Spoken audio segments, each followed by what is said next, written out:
একদিন বাঘ ভাবল, কেন সবসময় শেয়ালই চালাক হয়। সে এবার তার বুদ্ধিমত্তা দিয়ে কাজ করার সিদ্ধান্ত নিল। সে গোপনে বনের পাশের মানুষের খামারে গিয়ে একটি ছাগল ধরে ফেলল। বাঘ উত্তর দিল, এবার আমি ভাগ্যবান, কিন্তু তোমাকে সবসময় চালাক থাকতে শিখতে হবে। শেয়াল বলল, যদি তুমি চালাক হতে চাও তাহলে তুমি শক্তিশালী হও। বাঘ তার কথা বুঝতে পেরে বলল, তাহলে আমাকে এটা সোজা করে বলতে দাও, তুমি আমাকে আমার থাবা দিয়ে কাজ করতে বলছো? শেয়াল বলল, ঠিক আছে, তোমাকে কৌশলগতভাবে তোমার থাবা ব্যবহার করতে শিখতে হবে। কিন্তু ফেরার পথে সে তার পায়ের ছাপ ঢেকে ফেলল, যাতে লোকেরা কিছুই লক্ষ্য না করে। আমি জঙ্গলের রাজা।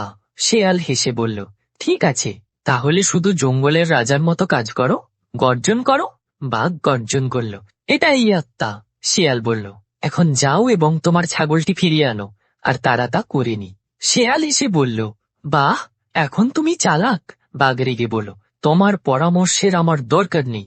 যদি এই ভিডিওটি ভালো লাগে তাহলে লাইক এবং সাবস্ক্রাইব করতে ভুলো না। ধন্যবাদ।